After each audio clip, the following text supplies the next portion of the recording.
बाबूलाल मरांडी जी संघ के तृतीय वर्ष शिक्षित स्वयंसेवक प्रचारक, क्यों छोड़नी पड़ गई थी भाजपा आपको?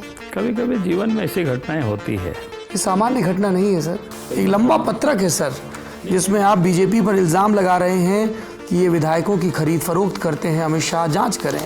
आप ट्वीट कर रहे हैं भाजपा सत्ता में आते ही पद पैसा शासन का भय दिखाकर दूसरे दलों के सांसदों विधायकों को तोड़ती है, इसका विरोध होना चाहिए, झूठे और मक्कार है बीजेपी सरकार। ये सर आपके ट्वीट हैं। चुनावी रैली में अमित शाह द्वारा जय श्री राम का नारा लगाना आदर्श आचार संहिता का खुला उल्लंघन है। कभी कभी घर से भी कोई सदस्य थोड़ा निकल जाते हैं, लेकिन कहीं दूसरों के घर हम गए नहीं। कुतुब मीनार से कूदना और भाजपा को ज्वाइन करना, इसमें कुतुब मीनार से कूदना ज़्यादा श्रेयस्कर है। मैं आपको बिल्कुल वर्बेटम कोट कर देता हूं ताकि ये ना हो बात की साहब। नहीं, मैं ऐसा कहा भी नहीं रहा। मैं तो कह रहा हूँ कुतुब मीनार से मैं कूद चुका था। तो कैसे आपका भाजपा में वापसी का रास्ता कैसे खुला? क्योंकि अमित शाह तो 2014 से कोशिश कर रहे थे, फिर 2020, ये 6 साल का इंतजार क्यों? नहीं, कोशिश हो रही थी, लेकिन कहीं ना कहीं थोड़े बहुत गैप हो जाता था। क्योंकि उन्होंने कह दिया था कि आप आ जाइए, आपकी पार्टी के लोग तो आने को तैयार बैठे हैं, और आप भड़क गए इस बात पे। अब वो तो मुझे भी बहुत अधिक याद नहीं है ऐसा। आपकी प्रधानमंत्री जी से बात मुलाकात होती तो कभी ऐसे पुराने बयान आपको ध्यान आते हैं जो आपने प्रधानमंत्री जी को लेके दिए थे गुस्से में? नहीं संभले तो कटोरा थमा देगी मोदी सरकार, भीख मांगने को भी पकौड़ा मांगने की तरह रोजगार घोषित कर देगी। और उस समय का विषय होगा, कोई वाक्य रहा होगा, तो इसलिए आज की तारीख में वो सब का कोई प्रासंगिक नहीं होता है ना। जो नेता जिंदगी भर एक विचारधारा एक दल के साथ रहते हैं, जब उसके वो धुर विरोध में जाते हैं, जैसे 2009 में आप कांग्रेस के साथ थे, तो दिमाग में पॉलिटिकल एडजस्टमेंट कैसे करते हैं? दूसरे ध्रुव में तो बिल्कुल गया ही नहीं। आप कांग्रेस के साथ गठजोड़ में चुनाव लड़े थे? कांग्रेस के साथ जुड़े थे, चुनावी तालमेल किए, सिर्फ सत्ता के लिए समझौता था। जब रांची हिंसा से जल रहा था, स्थानीयता का निर्धारण कैसे हो, इसको लेके आपकी सरकार ने एक फैसला किया था। और इन सब के बीच इंदर सिंह नामधारी लिखते हैं अपनी किताब में कि मैं विधानसभा पहुंच गया, विपक्ष के विधायक भी पहुंच गए, मुख्यमंत्री विधानसभा में नहीं आए। क्यों नहीं पहुंच पाए थे आप उस दिन विधानसभा? क्योंकि हमें याद है कि जिस समय ये घटना घटी, हमने उस समय कहा था कोई भी सड़क पर निकलेगा तो हाथ पैर तोड़ देना उसका। क्या रुख है सरना धर्मकोट पर आपका और आपकी पार्टी का? मैं इतना जरूर कहूंगा कि भाई सनातन है तो सरना है। विद्यार्थी बहुत नाराज रहते हैं झारखंड के भर्तियों को लेकर, आपका क्या रुख है? भैया मेरिट को नहीं मार सकते, मेरिट को बचाना ही बचाना है। 24 बरस हो गए हैं, लेकिन आज भी राजधानी रांची समेत हर जगह पावर कट एक सामान्य बात है। आज भी हमको डर लग रहा था कि आपके साथ बैठेंगे, पता नहीं बिजली कब चली जाए। हेमंत सोरेन कहते हैं कि केंद्रीय एजेंसियों के द्वारा उनको प्रताड़ित किया जा रहा है, आप क्या कहेंगे? नहीं कहेंगे क्या भाई, उन्होंने गड़बड़ किया है ना, पूरे झारखंड को लूटा है। चंपई सोरेन किन शर्तों के साथ आए हैं वो पार्टी में? इस उम्र में अगर पार्टी आ रहे हैं तो इसका मतलब है कि वहाँ काफी उनको सताए गए। आप उनकी पार्टी में शामिल होने के विरोध में थे। लोगों ने कहा मरांडी जी भाग के दिल्ली गए, मोदी जी से मिले, ये तो गलत वो है। इस हक में नहीं थे कि चंपई सोरेन को लिया जाए। जब 2024 के लोकसभा का टिकट वितरण हुआ तब भी सबने यही कहा, चली तो बाबूलाल मरांडी जी की है। रघुवर दास जी को क्यों नहीं वापस आने दिया आपने? क्या वो चुनाव लड़ना चाहते थे? हमें तो नहीं कहा है, हमसे तो नहीं बात हुई है। डबल इंजन का तो नहीं पता, लेकिन डबल आश्वस्त नजर आ रहे हैं मरांडी जी, एक भाजपा की सत्ता में आने को लेकर और दूसरा खुद के मुख्यमंत्री बनने को लेकर। मैंने आज तक किसी नेता से या किसी कार्यकर्ता से मैंने कभी पैरवी नहीं की। हाँ, लेकिन कहा जाता है कि जो जेवीएम से आए नेता हैं उनके ऊपर मरांडी जी की कृपा खूब बरसती है। नहीं, ऐसा नहीं है। 26 साल बीत गए हैं, तब शिबू सोरेन वर्सेस बाबूलाल मरांडी था, अब हेमंत सोरेन वर्सेस बाबूलाल मरांडी है। सवाल ये पूछा जा रहा है कि आपको मुख्यमंत्री का प्रत्याशी घोषित क्यों नहीं किया गया?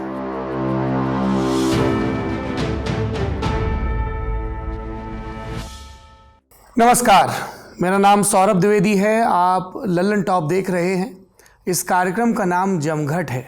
जमघट में सत्ता के दावेदारों से और सत्ताधीशों से पूछे जाते हैं सवाल।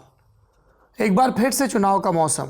हम फिल वक्त झारखंड में हैं, राजधानी रांची में, और आज के जमघट के एपिसोड में हमारे मेहमान हैं भारतीय जनता पार्टी के झारखंड के प्रदेश अध्यक्ष, पूर्व मुख्यमंत्री बल्कि कहें तो राज्य के पहले मुख्यमंत्री बाबूलाल मरांडी जी, बहुत बहुत स्वागत है आपका। चलिए, बहुत बहुत धन्यवाद। बड़ा लंबा आपका राजनीतिक जीवन 4 दशकों में पसरा हुआ, कितने उतार चढ़ाव, पहला मुख्यमंत्री बनना, अपनी पार्टी बनाना, पार्टी का विलय, वापस से आना। हम उम्मीद कर रहे हैं आज इन सब पर विस्तार से बात करेंगे। जब हम इस इंटरव्यू के लिए आ रहे थे तब आपके समर्थकों ने भी और विरोधियों ने कहा कि भैया लल्लन टॉप एक सवाल ज़रूर पूछना। तो उन्होंने जो सवाल सुझाया मैं उसी से इंटरव्यू शुरू कर रहा हूँ। ये बाबूलाल मरांडी का धनवार मॉडल क्या है? आप जिस विधानसभा से चुनाव लड़ रहे हैं वो इकलौती विधानसभा है जहाँ पर इंडिया अलायंस छिन्न भिन्न नज़र आ रहा है। लेफ्ट पार्टी का कैंडिडेट भी है, झारखंड मुक्ति मोर्चा का कैंडिडेट भी है। पब्लिक पूछ रही है बाबूलाल मरांडी जी ने मैनेज किसको किया? देखिए, पहली बात तो मैं किसी को मैनेज नहीं करता हूँ, क्योंकि मैं लोकतंत्र पर विश्वास करता हूँ जी। और मैं ये मानता हूँ कि लोकतंत्र में हर किसी को लड़ना चाहिए, अपनी विचारधारा को लेकर के जनता के बीच जानी चाहिए।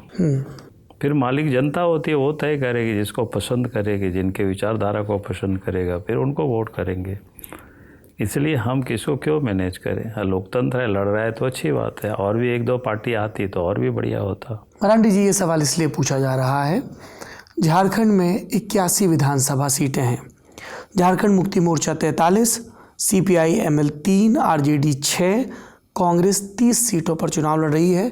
धनवार वो इकलौती सीट है इंडिया अलायंस की जहां उनके 2 पार्टियां एक दूसरे के खिलाफ चुनाव लड़ रही हैं। बीजेपी में, NDA में ऐसा नहीं है।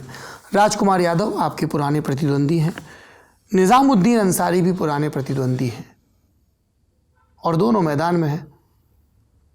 नहीं तो पहले भी हमें लगता है राजकुमार यादव वहाँ से शायद 7 टाइम वो चुनाव लड़ चुके हैं जी।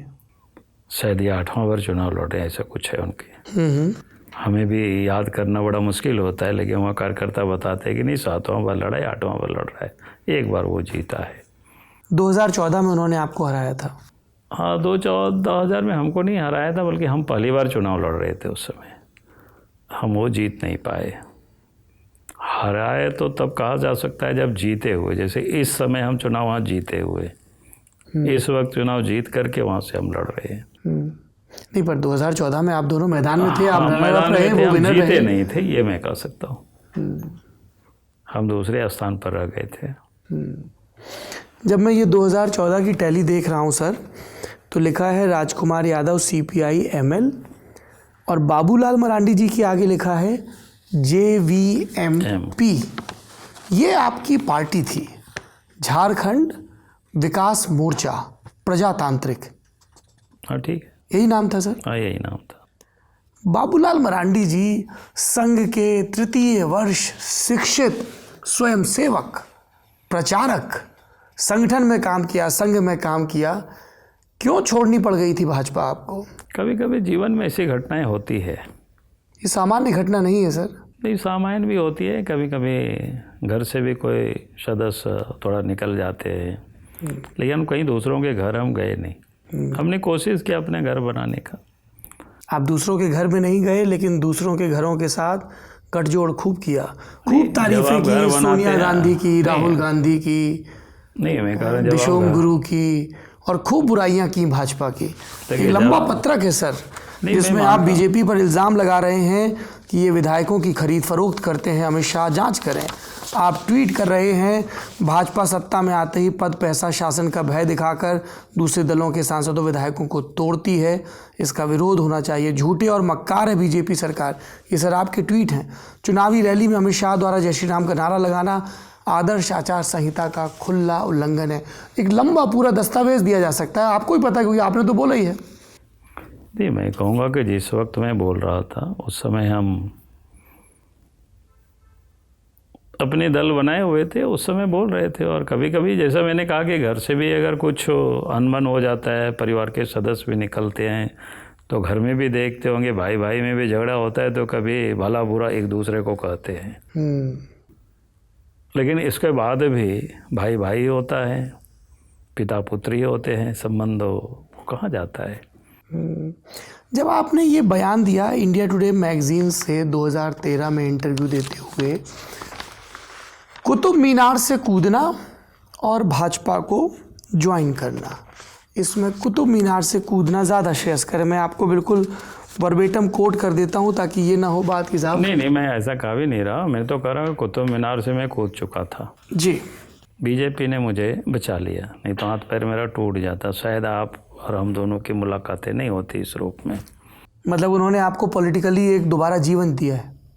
मैं जीवन दिया या जो भी कह सकते, मैंने कहा कि मैंने तो खुद ही ऑब्जर्वर्स चुका ने था। आपको राइट ऑफ कर दिया था सर। आप विधानसभा का चुनाव नहीं जीत पा रहे थे 2014 में, लोकसभा में बुरी तरह शिकस्त खा रहे थे आप। मैंने कहाँ कुछ कहा, मैंने तो कहा कि हम तो कूद चुके थे। लेकिन बीजेपी वालों ने जी। हमें हाथ पैर टूटने के पहले ही हमें उसको बचा लिया। मैं क्योंकि मैं जब इस इंटरव्यू की तैयारी कर रहा था तो ये बार बार ये बात आई कि अरे साहब मरांडी जी ने तो कहा था कुतुब मीनार से कूद जाएंगे, तो हमको भी लगा कुतुबुद्दीन ऐबक ने बनवाई, इल्तुतमिश ने पूरी करवाई, फिरोज़ तुगलक ने उसकी मरम्मत करवाई। अगर मरांडी जी ने ये स्टेटमेंट दिया है तो बड़ी पीड़ा और गुस्से में दिया होगा। राजनाथ सिंह से इतने नाराज़ थे आप? हमने कहा कि उस समय जब मैंने दिया था और जब मैंने कहा कि भाई कूद चुके थे, लेकिन बीजेपी ने बचा दिया। अब किससे नाराज थी ये कोई विषय नहीं है ना उस समय। पर सर ये विषय ऐसा है जिसपे पूरे राज्य में चर्चा होती है, दिल्ली तक चर्चा होती है। ठीक है, मैं मानता हूँ। पार्टी के प्रभारी महासचिव राजनाथ सिंह, अध्यक्ष वेंकैया नायडू और बाबूलाल मरांडी जी पहले मुख्यमंत्री थे। बढ़िया सरकार चल रही थी, चुनाव की तैयारी चल रही थी। वजह बता दी गई कि स्थानीयता को लेके जो पूरा मामला है, लेकिन आगे आगे विधायकों की सबकी नाराज़गी और दस्तखत दिखा दिखा के अर्जुन मुंडा को सत्तानशी कर दिया गया। आपकी रुखसत। मैं तो इतना ही कहूँगा कि जब परिवार में भी जब झगड़े होते हैं भला बुरा एक दूसरे को कहते हैं। उस समय आप देखते होंगे कभी कभी बच्चे भी घर से बाहर निकल जाते हैं, कुछ दिनों तक बाहर रहते हैं, फिर लेकिन परिवार होता है, फिर वापस चले आते हैं। ऐसे आपने बहुत वाक़या देखे होंगे, बहुत सारे लोग देश विदेश भाग जाते हैं और फिर कुछ वर्षों के बाद यहाँ तक भी होता है ट्विटर से भी लोग मिल जाते हैं, फेसबुक में भी मिल जाते हैं, परिवार वापस में फिर चले आते हैं। वाह। तो हम तो यहीं पर कर रहे थे। तो कैसे आपका भाजपा में वापसी का रास्ता कैसे खुला? क्योंकि अमित शाह तो 2014 से कोशिश कर रहे थे, फिर 2020, ये 6 साल का इंतज़ार क्यों? नहीं, कोशिश हो रही थी, लेकिन कहीं ना कहीं थोड़े बहुत गैप हो जाता था। क्योंकि उन्होंने कह दिया था कि आप आ जाइए, आपकी पार्टी के लोग तो आने को तैयार बैठे हैं, और आप भड़क गए इस बात पे। अब वो तो मुझे भी बहुत अधिक याद नहीं है ऐसा। सर गुवाहाटी से जहाज़ पकड़ के दिल्ली जाएंगे तो खबर तो लगेगी ही। ऐसा में चलते रहता है। हमने कहा कि भाई घर में अगर आदमी का कभी नाराज़ होते हैं तो भला बुरा एक दूसरे को कहते ही है। ऐसा में कोई ऐसी बड़ी बातें है नहीं है। पिता भी पुत्र से कहते हैं, पुत्र भी पिता को कहते हैं, तो ये सब चलते रहता है। हम लोग थोड़ा सर इसलिए भी ये 2014 और 2020 समझना चाह रहे हैं क्योंकि हम सब जानते हैं कि आपके और देश के प्रधानमंत्री और भाजपा के सबसे बड़े नेता नरेंद्र मोदी के कोई अब के ताल्लुक़ नहीं है। ये 90 के दशक के उत्तरार्ध के ताल्लुक़ हैं, जब आप अटल बिहारी वाजपेयी की 13 महीने चलने वाली सरकार में मंत्री थे, पहली बार के सांसद और पहली ही बार के मंत्री। बड़ी चर्चा हुई कि साहब करिया मुंडा जैसे कद्दावर आदिवासी नेता की दावेदारी को किनारे रख के एक युवा को मौका मिला है। नरेंद्र मोदी जी उन दिनों पार्टी के महासचिव हुआ करते थे, हिमाचल प्रदेश समेत कितने ही राज्यों की जिम्मेदारी। कहानी तो ये भी सुना दी गई कि आपने बतौर मुख्यमंत्री चुनाव के दौरान गुजरात के मुख्यमंत्री नरेंद्र मोदी की सहायता की, और इससे भी पार्टी आला कमान उस समय का आपसे खफा हुआ कि आपने तयशुदा प्रोटोकॉल का पालन नहीं किया। नरेंद्र मोदी से जुड़ी आपकी पहली स्मृति क्या है? देखिए, पहली बात तो मैं कहूँगा कि जब भारत सरकार में 98 में हम अटल जी के मंत्रिमंडल में मंत्री थे जी, तो दिल्ली मेरा आना जाना रहना भी होता था। उस समय प्रधान कार्यालय में नरेंद्र मोदी जी बैठते थे, अशोका रोड वाला। अशोका रोड में, तो आते जाते थे, फिर भेंट मुलाकात होती थी। जब 2000 में हम राज्य के मुख्यमंत्री बने तो झारखंड आ गए, और बाद के दिनों में वो राज्य के मुख्यमंत्री बने तो गुजरात गए। तो फिर गुजरात में कई कार्यक्रम होते थे तो हमें भी वो बुलाते थे तो हम भी जाते थे। ये ऐसा वाकया नहीं हो पाया कि हम उनको यहाँ झारखंड बुलाया हो, ये संभव नहीं हो पाया, क्योंकि जब वो मुख्यमंत्री बने उसके बाद मैंने चुन करके जब आए तब तक फिर हम हट चुके थे, लेकिन पहले जब वो बने थे तो फिर हम कई कार्यक्रमों में तो जो वो मेला लगाते थे, विकास मेला करके वो लगाते थे, उस समय हम जाते रहे हैं। जब आप पद से हटे या पार्टी आपने छोड़ी, उन दिनों में 2013-14 तक कभी नरेंद्र मोदी जी से आपका संपर्क रहा? नहीं, पार्टी छोड़ने की बात नहीं करें, पार्टी में भी जब थे, मुख्यमंत्री पद से हटे उसके बाद कई दफ़ा मुलाकात हुई है। फिर हमें इस विषय अभी याद नहीं है कि असम का चुनाव था तो हम लोग साथ में चुनाव कैंपेन में एक जगह से दूसरे जगह ट्रांसपोर्टिंग जो होता है ना जहाज से, तो जी सर। उस समय किए थे, वो मुख्यमंत्री थे, हम तो मुख्यमंत्री नहीं थे, संभवतः हम राष्ट्रीय उपाध्यक्ष बन गए होंगे। तो जैसे होता है ना कि यहाँ से लेकर के कहीं वो ड्रॉप किया, वो कहीं वो चले गए, तो काफ़ी उस समय राज्य के बारे में भी, देश के बारे में भी जो भी हमें कुछ सुनाई देता था तो उससे हम व्यक्तिगत रूप से चर्चा करना। और जब आपने अपनी पार्टी बना ली उसके बाद संवाद? नहीं, उसके बाद 1-2 बार हमको टेलीफोन किए थे, बात हुई थी, और फिर आमने सामने मुलाकात उस दिन हुई थी बाद में जब अटल जी का स्वर्गवास हो गया था जी। और उस समय हम दिल्ली गए थे, क्योंकि अटल जी से मेरा संबंध था। तो फिर उस समय फिर हम लोग एक रूम में ही आमने सामने, अमित शाह जी भी थे, मोदी जी भी थे, बल्कि अमित शाह जी को मैंने फ़ोटो में देखा था लेकिन हम पहचानते नहीं थे, मतलब पहचानते थे लेकिन प्रत्यक्ष हमें भी वो जानते होंगे या हम भी उनको जानते थे। लेकिन फिर नरेंद्र भाई मोदी जी ही ने फिर परिचय कराया कि अमित शाह जी हैं। फिर उस दिन मैंने पहले जिसको बोलते हैं प्रधानमंत्री बनने के बाद या हमारी पार्टी छोड़ने के बाद जो मुलाकात हुई थी अटल जी के जो पुराना जो आवास था जहाँ उनका पार्थिव शरीर, कृष्णा मेनन मार्ग वाला, हाँ, जहाँ के उनका पार्थिव शरीर रखा हुआ था, तो हमको लगता है आधा 1 घंटा करीब हम लोग रूम में बैठे हुए थे जी। तो पॉलिटिकल कोई गपशप नहीं हुआ, खाली स्वास्थ्य संबंधित हालचाल, बाकी सब में। 2013-14 का दौर मरांडी जी वो दौर था जब नरेंद्र मोदी जी को प्रधानमंत्री पद का उम्मीदवार घोषित कर दिया गया था और कई पुराने नेता, जैसे आप रूठ के गए वैसे सिद्धरमैया जी भी गए थे, माफ़ करिए येदियुरप्पा जी भी गए थे, पर येदियुरप्पा जी की भी वापसी का रास्ता दिखा। 2014 में बात कहाँ अटक गई थी? अब ये तो पुरानी बातें हैं, इसलिए उस पर मुझे नहीं लगता है कि अब इसके कोई मतलब है, लेकिन थोड़ी सी मामलों को लेकर के अटक जाती थी और हमें लगता है कहीं ना कहीं राज्यसभा भर पे राज़ी नहीं हो रहे थे आप? नहीं, मिसकम्युनिकेशन हो जाता था। नहीं, राज्यसभा तो मैंने इसलिए नहीं माने थे क्योंकि हम चुनाव हार चुके थे 2019 में, और हार करके फिर मैं वापस मैं नहीं लाना चाहता था। अगर हम चुनाव फिर भी नहीं जीतते अगर 2019 में, तो शायद मैं बीजेपी वापस नहीं जाता, क्योंकि ऐसा मैं ये नहीं चाहता था कि अपना चित्र कि लोग बोले कि यार चुनाव हार गए इसलिए वापस चले आए, अब इनके पास कोई रास्ता नहीं। तो मैं वैसा कोई पॉलिटिक्स नहीं चाहता था, इसलिए जब पार्टी भी मैंने छोड़ा था गुस्सा में, तो फिर लोकसभा के हम सदस्य थे, तो ये पार्टी हम छोड़े तो रिजाइन दे करके हम छोड़े जी। कोडरमा से आप सांसद थे? हाँ, कोडरमा आपने इस्तीफा दिया और निर्दलीय उपचुनाव लड़ा और बड़े अंतर से जीते? बड़े अंतर जीते, फिर बाद में भी जीते। 2006 में तो बाई इलेक्शन था, 2009 में फिर चुनाव जीते। हम लोग ये समझना चाहते हैं सर, राजनीति के विद्यार्थी के तौर पे, कि जो नेता ज़िंदगी भर एक विचारधारा एक दल के साथ रहते हैं, जब उसके वो धुर विरोध में जाते हैं, जैसे 2009 में आप कांग्रेस के साथ थे, तो दिमाग में पॉलिटिकल एडजस्टमेंट कैसे करते हैं? गुस्सा इतना ज़्यादा होता है कि मेरे साथ पार्टी में अन्याय हुआ तो मैं दूसरे ध्रुव पे चला जाऊँ, क्या होता है? How does it work? मैं दूसरे ध्रुव में तो बिल्कुल गया ही नहीं था। आप कांग्रेस के साथ गठजोड़ में चुनाव लड़े थे? कांग्रेस के साथ जुड़े थे, चुनावी तालमेल किए थे, लेकिन मैं विचारधारा के साथ कांग्रेस के साथ भी मैंने नहीं समझौता किया। सिर्फ सत्ता के लिए समझौता था? आज सिर्फ इसलिए कि झारखंड की जो बदतर स्थिति को मैं देखता था, तो मुझे लगता है कि इसमें से बेहतर करना चाहिए। यहाँ जो गरीबी है, भ्रष्टाचार है,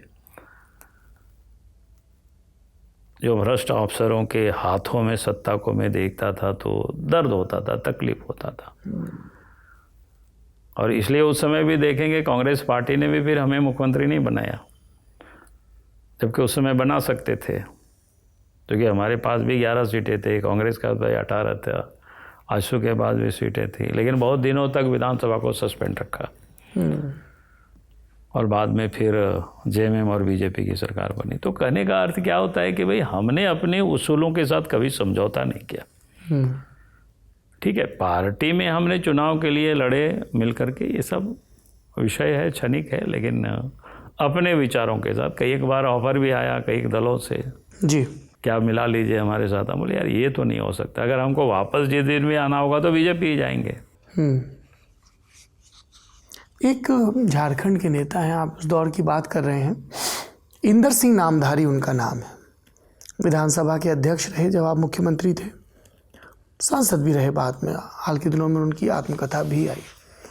आपके मुख्यमंत्री रहते हुए का वो एक प्रसंग सुना रहे हैं, और ये प्रसंग है जब रांची हिंसा से जल रहा था, स्थानीयता का निर्धारण कैसे हो, इसको लेके आपकी सरकार ने एक फ़ैसला किया था। 1932 वाला वो कट ऑफ मार्क था। और इन सब के बीच इंदर सिंह नामधारी लिखते हैं अपनी किताब में कि मैं विधानसभा पहुंच गया, विपक्ष के विधायक भी पहुंच गए, मुख्यमंत्री विधानसभा में नहीं आए। क्यों नहीं पहुंच पाए थे आप उस दिन विधानसभा? देखिए, मुझे इस वाकया का याद नहीं है कि मैं क्यों नहीं पहुंच पाया, लेकिन हमें नहीं लगता रास्ता में कोई कारण से। संभवतः हम उस वक्त हम दिल्ली गए होंगे जी, क्योंकि हमें याद है कि जिस समय ये घटना घटी उस समय हम दिल्ली में कोई मीटिंग हो रही थी, तो उस मीटिंग में हम गए हुए थे। तो स्वाभाविक है जब दिल्ली में हम रहेंगे तो यहाँ कैसे पहुँचेंगे। तब तक जो घटनाएं होनी थी या दुर्घटना कह सकते हैं वो हो चुका था उस समय। और जब हम लौटे तब मैंने उस समय थोड़ा कठोर शब्द का मैंने प्रयोग किया था, जो शायद एक सीएम को नहीं प्रयोग करना चाहिए। क्या कहा था आपने? हमने उस समय कहा था कोई भी सड़क पर निकलेगा तो हाथ पैर तोड़ देना उसका। और इसके बाद सब शांत हो गया था, फिर कोई ना पक्ष ना कोई विपक्ष, फिर कोई सड़क पर निकला ही नहीं। उस समय काफ़ी लोग क्रिटिसाइज किया, आज भी कहीं होगा नेट वोट में कहीं वायरल फंसा होगा तो। पर सर वो बड़ी बाद में काफ़ी लोगों ने हमको कहा कि यार एक मुख्यमंत्री को ऐसा नहीं बोलना चाहिए तो क्या होगा। बोले दूसरा कोई उपाय नहीं था, या अनाउंस 6 लोग मारे जा चुके थे उस हिंसा। हाँ, मारे जा चुके थे, लेकिन इसके बाद भी सड़क पर लोग आंदोलन कर रहे थे।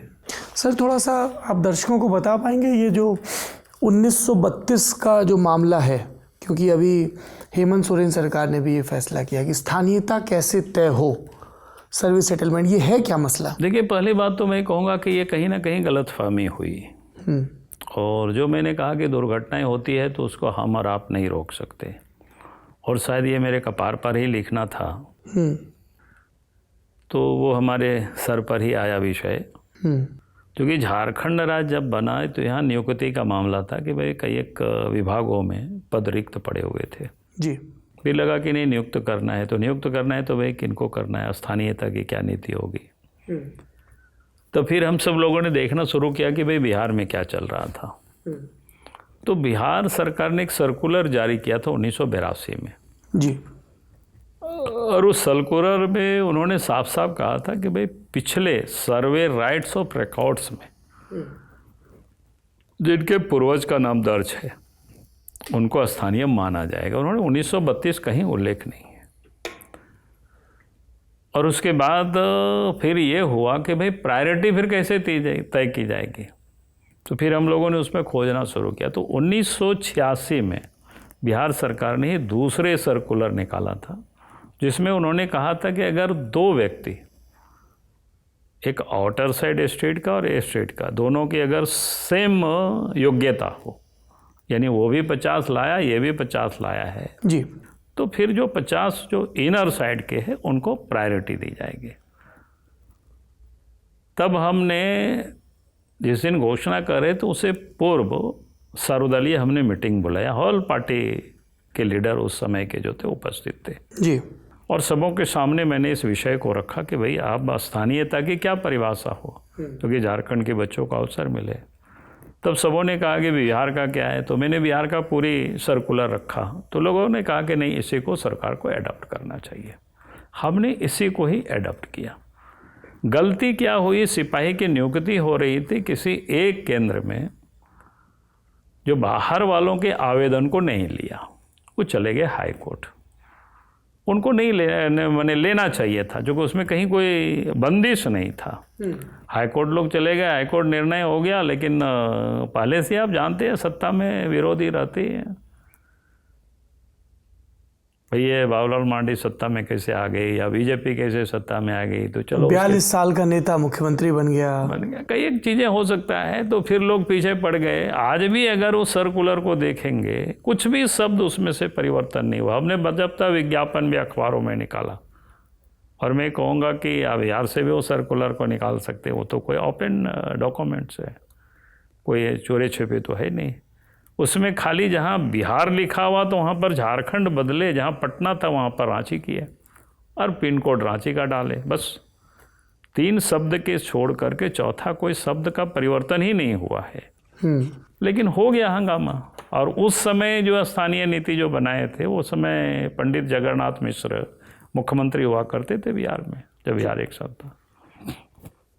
तो नीति के बजाय मुख्यमंत्री का, नेता का विरोध होना था और वजह बना दी गई नीति, आप ऐसा कहना चाह रहे हैं?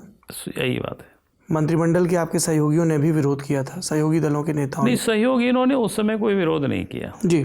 सहयोगी तो सब मंत्रिमंडल में उसको हमने अडॉप्ट किया है। वो तो आज भी देख सकते हैं, अगर किसी विरोध करता तो प्रोटेस्ट होता, उसमें दर्ज होता। और हमने कहा कि सर्वदलीय बैठक करके, पार्टी तो छोड़ दीजिए, सरकार छोड़ दीजिए, सर्वदलीय बैठक गए थे, और सर्वदलीय बैठक में सबों ने कहा कि इन्हीं 2 सर्कुलर को एडप्ट करना चाहिए। यही झारखंड की स्थानीय नीति है, जो बिहार से चला आ रहा है। वो भी 3rd और 4th ग्रेड के लिए था। पर उस समय पार्टी के भीतर ही इतने लोग आपके विरोध में थे, रमेश मुंडा, अर्जुन मुंडा, बाद में यदुनाथ पांडे को भी प्रदेश अध्यक्ष बना दिया गया, आप उस पर भी बहुत नाराज रहे। नहीं, यदुनाथ पांडे जी अध्यक्ष बने हमारे छोड़ने के बाद बने हैं। जी, पर आपने विरोध जताया था उनके बनने पे। नहीं, जब हम अलग हो गए, रघुवर दास जी को उस समय बनाया नहीं, गया। तब आप अलग नहीं हुए थे सर पार्टी से। मई 2005 में यदुनाथ पांडे जी बन गए थे प्रदेश अध्यक्ष, और तब आपने बीबीसी से बातचीत में कहा था कि हृदयनाथ सिंह संगठन मंत्री और मुख्यमंत्री अर्जुन मुंडा, यही 2 चला रहे हैं बीजेपी। अब उस समय क्या बोलेंगे मुझे याद नहीं आता। मैं तो इसीलिए सोर्स को भी कोट कर रहा हूँ। मैं मान सकता हूँ इस समय। हमने कहा कि जब आदमी गुस्साता है जी, और झगड़ा होता है आपस में, तो कुछ से कुछ बोलते ही हैं। आपने नई पार्टी बनाई, वजह भी बताई, पर पार्टी बनाना, संगठन चलाना, इसके लिए आपकी नर्सरी रहा राष्ट्रीय स्वयंसेवक संघ। कब जुड़े आप संघ से? संघ से हम जुड़े जब 80 के दशक में, जब स्कूल में हम पढ़ा करते थे, हाई स्कूल में। कहाँ पर? गांव में ही पढ़ते थे। उस समय जुड़े। मैंने 80 नहीं, कॉलेज आ गए थे, लेकिन उससे पहले जब हाई स्कूल में पढ़ते थे 77-78 के समय जी, तो उस समय हमारे गांव के बगल में एक बाज़ार है, थोड़ा सा छोटा, तो वहाँ शाखा लगती थी। तो जो लोग लड़के लोग शाखा लगाते थे, हम लोग साथ में पढ़ते थे स्कूल में। तब फिर संघ के बारे में थोड़ा समझना, कभी कभी खेल कूद के मैदान में जा कर के खेलना, शाखा में जाना। फिर बाद में जब 78-9 में जब कॉलेज आए गिरिडीह, तो फिर थोड़ा अधिक संपर्क हो गया संघ से। और फिर उसके बाद फिर विश्व हिंदू परिषद की जो रथ यात्रा, उस समय एकात्म रथ यात्रा जो गंगा जल लेकर के पूरा देश व्यापी जो जन जागरण था, तो उस समय हम फिर हमारे जी में विश्व हिंदू परिषद का काम आया। खास करके जब कॉलेज में पढ़ते थे तो एक प्रकार से ऑफिस का काम हमें मिला कि क्या आता है क्या जाता है, उसमें से सब रिकॉर्ड रखना, बाकी करना। और संथाल परगना का दायित्व कब मिला? नहीं, दुमका में थे परगना के उसी समय जो ग्रेजुएशन का जब हम एग्ज़ाम दिए बीए का, तो बीए का रिजल्ट आने में थोड़ा सा यहाँ विलम्ब होता था बिहार में, काफ़ी विलम्ब चलता था। तो संघ से संबंध था ही। उस समय शंकर तिवारी जी प्रांत प्रचारक हुआ करते थे। बोले यार जब रिजल्ट आया है, एक बार विश्व हिंदू परिषद काम के लिए संथाल परगना चले जाओ। तो मेरा घर तो गिरिडीह पड़ता है, जहाँ से हम चुनाव लड़ रहे हैं अभी। तो फिर हम सोचे जब तक रिजल्ट आता है तब तक चले जाते हैं काम करने के लिए। तो चले गए फिर संथाल परगना। फिर चले गए तो फिर उसी क्षेत्र में रहे। बाद में फिर रिजल्ट आया तो फिर थोड़ा हुआ मन किया थोड़ा पीजी करेंगे, तो फिर उस समय तिवारी हो गए थी, थोड़ा पीजी करना है, इच्छा है सब में। तो फिर नंबर थोड़ा सा कम था, तो उन्होंने कहा कि यहाँ तो यूनिवर्सिटी में नहीं हो रहा है। एक बीसी शर्मा करके हेड ऑफ द डिपार्टमेंट थे ज्योग्राफी में, भूगोल में, तो उन्होंने फिर उपाय बताया।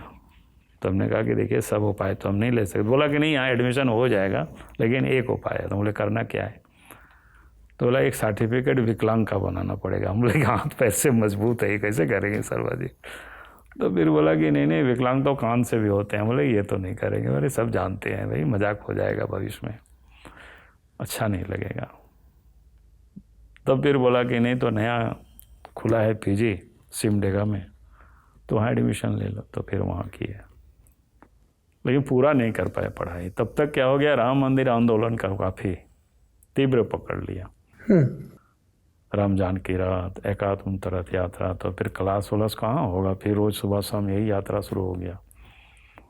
तो फिर पीजी एक प्रकार से एडमिशन करके ही हमने छोड़ दिया, फिर पूरा नहीं कर पाए, अभी भी वो अधूरा ही रह गया। पहला टिकट कैसे मिला?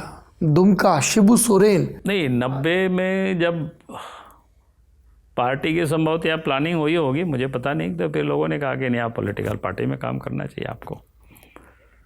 तो फिर दुमका में किसकी नज़र पड़ी? गोविंदाचार्य की? नहीं, पहले तो यहाँ पड़ी कैलाशपति मिश्र की, और कैलाशपति मिश्र की नहीं कहा, शिवशंकर तिवारी जी की। तो संभवतः कैलाशपति मिश्र जी उनसे बात किए होंगे, तो उन्होंने कहा होगा कि नहीं दुमका में कोई नहीं, तो संताल पानी इनको आप ले जाइए, लगा दीजिए। तो फिर वहाँ लगा दिया काम। और 90 में तो 91 में ताराकांत जी अध्यक्ष थे, तो हमें ताराकांत झा, बिहार भाजपा अध्यक्ष जी। तो हम तो उस समय सोचे भी नहीं थे, जो कि संगठन मंत्री का काम होता है कि भाई पूर्ण रूप से चुनाव से दूर रहना। लेकिन 90 में अचानक कह दिया गया कि नहीं आपको चुनाव लड़ना है, 91 में पार्लियामेंट में। तो पहले तो इच्छा नहीं हो रही थी, हमने मना कर रहे थे। बोले कहाँ शिबू सोरेन, कहाँ हम चुनाव लड़ेंगे, तो बेकार का बर्बाद हो जाएंगे यहाँ पर, जहाँ काम कर रहे ठीक कर रहे हैं। लेकिन फिर उस समय के काफ़ी बीजेपी में मुख्य रूप से अश्विनी कुमार जी थे, ताराकांत झा जी थे, कैलाशपति मिश्र थे, ये 3 लोगों का काफ़ी आग्रह था कि नहीं आप चुनाव लड़िए, चिंता मत करिए, बीजेपी लड़े, आप नहीं लड़ रहे। फिर लड़ गए। आप कभी मिले थे शिबू सोरेन से उससे पहले? नहीं, उससे पहले शिबू सोरेन से मेरा कहीं मुलाकात नहीं हुई थी। हम फोटो में उनको जरूर मैं देखा था, कहीं मीटिंग वोटिंग में उनको देखते थे दूर से, क्योंकि हम बीजेपी में, हमारा कोई परिवार या मेरा गांव भी बीजेपी से कोई संबंध नहीं रहा है। पहला चुनाव शिबू सोरेन खिलाफ लड़े, बड़े अंतर से हारे, लेकिन 5 बरस के भीतर उस अंतर को आपने लगभग पाट दिया। नहीं, अंतर बड़ा था, लेकिन सेकंड पोजीशन में थे। पर 96 में तो बहुत करीब आ गए थे आप। हाँ, 96 में 5400 वोट से हारे थे। बहुत तकलीफ रही होगी फिर तो, इतने करीब आके। अब तकलीफ क्या होगा, ऐसा कुछ नहीं है। एक प्रकार से हम लोग चुनाव क्या कहते हैं उसको, व्यक्तिगत कोई में नहीं लेते हैं, क्योंकि संगठन, जैसा हमने कहा ना कि हमारा परिवार का कोई पॉलिटिकल पृष्ठभूमि है नहीं। फिर हमने कभी सोचा भी नहीं था कि हमको चुनाव लड़ना है। लेकिन जब संगठन में आए, वो भी विश्व हिंदू परिषद में आए थे, बीजेपी से दूर, तो हम उसमें सोच भी नहीं सकते थे कि हम बीजेपी में हमें काम करना पड़ेगा। और बीजेपी में आए तो हम समझते थे संगठन मंत्री की तरह, बाकी लोगों की तरह हम भी काम करेंगे। लेकिन फिर चुनाव लड़ा दिया, तो चुनाव लड़ा दिया तो एक प्रकार से चुनाव लड़ने के लिए पार्टी का आदेश है, लड़ गए, बस खत्म बात है। तो अपने मन में कोई बहुत तो हारे उसका भी कोई तकलीफ नहीं था, जीते उसका भी कोई बहुत, ये क्या बोलते हैं, आपकी जीत का जश्न यहाँ से लेके दिल्ली तक मना जब 1998 में आपने शिबू सोरेन को हराया। नहीं, स्वाभाविक है, क्योंकि लोगों ने उम्मीद कर रहे थे कि भाई शिबू सोरेन नहीं हारेंगे, ये बिल्कुल जायंट, ये क्या बोलते हैं, you were the giant killer sir, मजबूत लीडर है वो, उनको कौन हरा सकता है। तो ऐसा भी वक्त क्या हुआ था 96 में, जब हम चुनाव हार गए थे लोकसभा के, तो अश्विनी कुमार संगठन का काम देखते थे और कैलाशपति मिश्र। तो फिर हमने अश्विनी जी, हमने कहा नहीं, क्षेत्र आप बदल दीजिए, कोई दूसरा क्षेत्र चुनिए। तो मैंने उन समय उनको दोनों को ही कह दिया, हमने कहा कि देखिए चुनाव लड़ना तो मैं यहीं से लड़ूंगा, और तब तक चुनाव लड़ना है जब तक हम शिबू सोरेन को हरा नहीं लेते, और नहीं तो फिर नहीं लड़ेंगे। अगर हम दूसरा जगह से लड़ेंगे, लोग कहेगा कि भगोड़ा है, डर से भाग गया, तो फिर दूसरा जगह भी मेरा इमेज ख़त्म हो जाएगी। तो फिर अंत में थोड़ा अपना स्वभाव मेरा जिद्दी है, तो फिर अंत में दोनों ने कहा कि यार चलो आपकी यही मर्जी है, तो हम लोग कुछ नहीं कहेंगे, लड़ो। तो फिर 98 में तो जीत गए।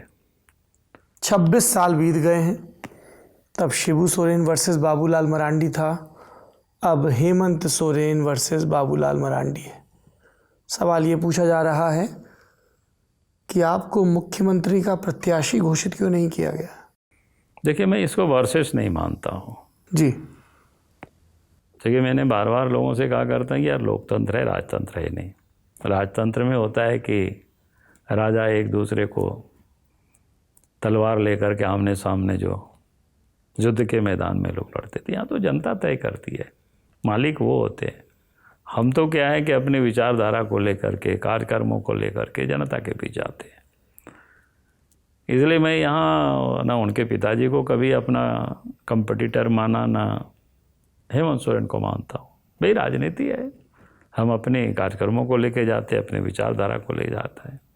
जहाँ तक नेता की सवाल है, चूँकि मैं भारतीय जनता पार्टी के अध्यक्ष हूँ और अध्यक्ष के नेतृत्व में पूरे चुनाव संपन्न होता है, तो फिर मुझे नहीं लगता है कोई और नेता की ज़रूरत है। अध्यक्ष होता है, मुख्यमंत्री से भी ऊपर ही होता है। जब सरकार बनती है तब मुख्यमंत्री रहते हैं, बाकी समय तो अध्यक्ष ही सर्वोपरि होते हैं। नहीं, सर्वोपरि तो आप हैं। जब 2024 के लोकसभा का टिकट वितरण हुआ तब भी सबने यही कहा, चली तो बाबूलाल मरांडी जी की है। और यहाँ तक नहीं, भुवनेश्वर के राजभवन से भी यही आवाज़ आई। रघुवर दास जी को क्यों नहीं वापस आने दिया आपने? देखिए, पहली बात तो मैं कहूँगा कि भारतीय जनता पार्टी ने रघुवर दास जी को जो सम्मान दिया, वास्तव में झारखंड को सम्मान दिया।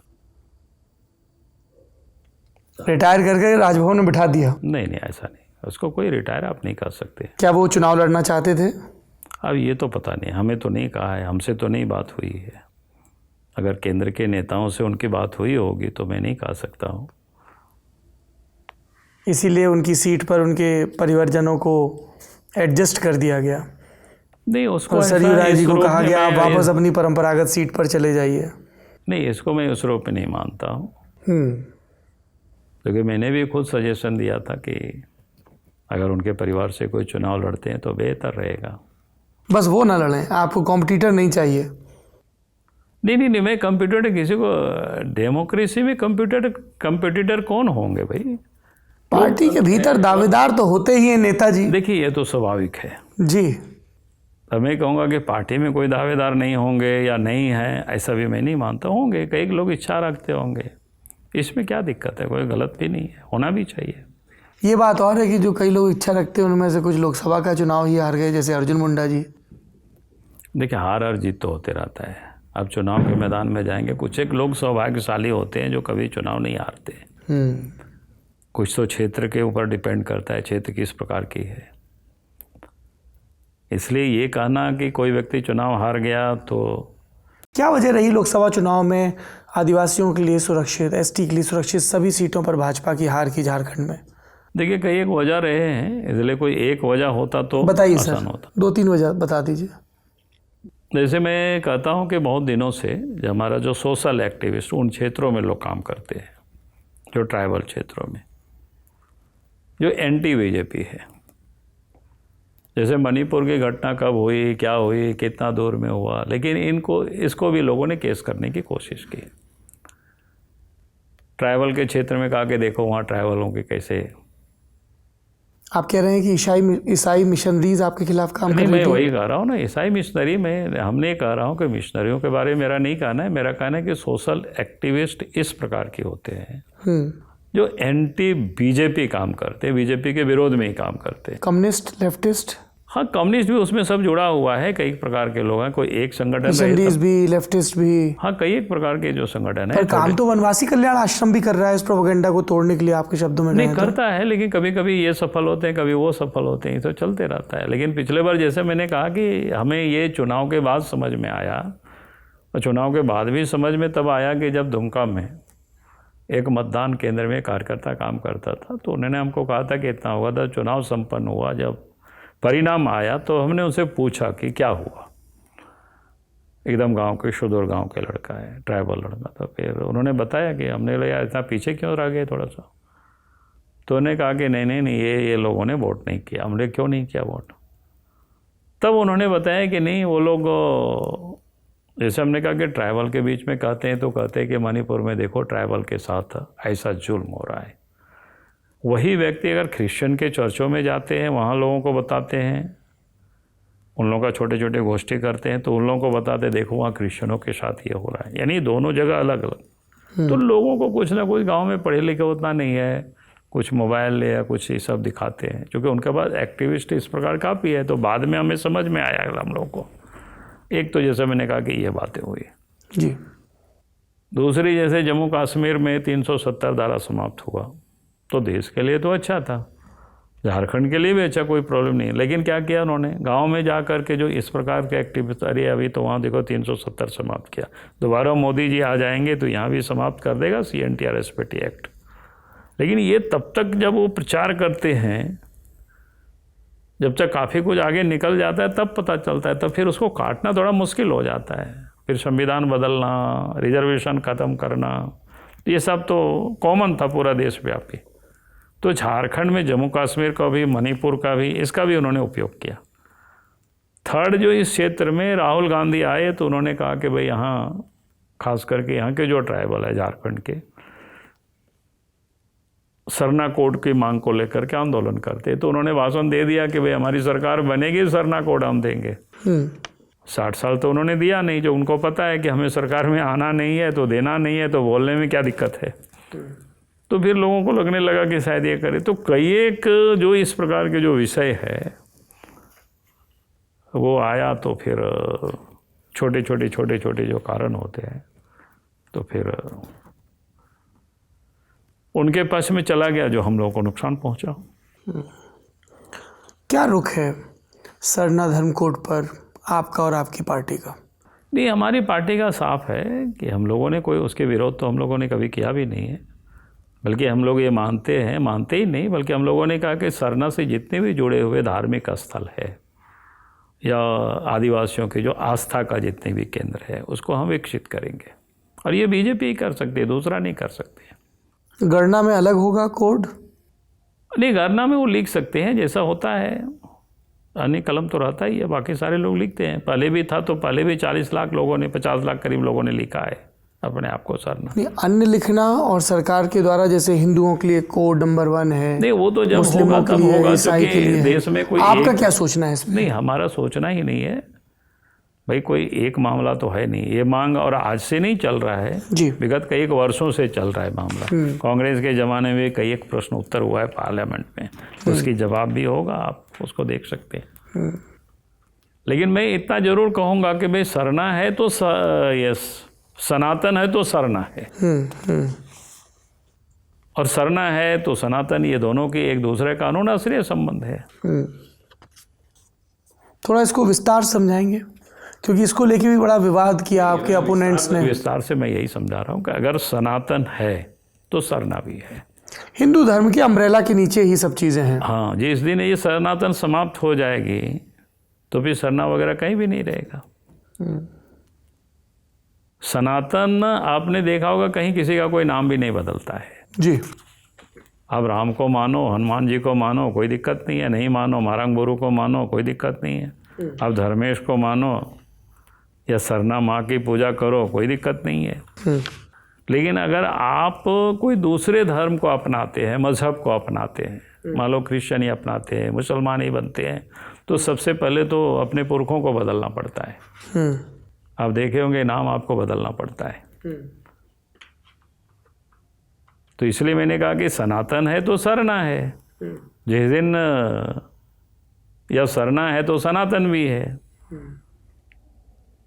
आप ये बात कह रहे हैं, लेकिन जो आपके प्रतिद्वंदी हैं हेमंत सोरेन, फरवरी 2021 में हार्वर्ड यूनिवर्सिटी की एक कॉन्फ्रेंस में वो कहते हैं आदिवासी कभी भी हिंदू नहीं थे, ना हैं, इसमें कोई कन्फ्यूजन नहीं है, हमारा सब कुछ अलग है। जनगणना में हम अदर्स में गिने जाते थे, इस बार तो केंद्र सरकार ने उस कॉलम को भी हटाने की तैयारी कर ली है। इसी वजह से हमने अपने लिए अलग धर्म कोड की मांग की है, ताकि हम अपनी परंपरा और संस्कृति को बचा सकें। इस बयान पर आपकी क्या राय है? ये तो मैं कहूँगा कि इसके लिए अलग से कभी डिबेट हो और हेमंत सोरेन भी सामने रहे, हम भी सामने रहेंगे, कोई दिक्कत नहीं। मैं बता दूंगा कौन क्या है। हेमंत सोरेन से बात मुलाकात होती है आपकी? होती है, पार्लियामेंट में तो, ये विधानसभा में तो होता ही रहता है। वो तो मुखामुखम पूरा प्रदेश देखता है। और बाकी जब कोई कार्यक्रम वगैरह होता है कोई सार्वजनिक, तो वहाँ मुलाकात होती है। और बाकी ऐसे कुछ नहीं होता है। बाकी तो क्या है, बाकी तो अपनी अपनी दुनिया में सब लोग रहते हैं, हम भी अपनी दुनिया में रहते हैं। वो जिस दुनिया में रहते हैं उस दुनिया पर आप लोग भ्रष्टाचार के बहुत इल्ज़ाम लगाते हैं। समर्थक उनके कहते हैं कि देखिए बीजेपी ने इल्ज़ाम लगाए, हमको तो सहानुभूति ही मिली।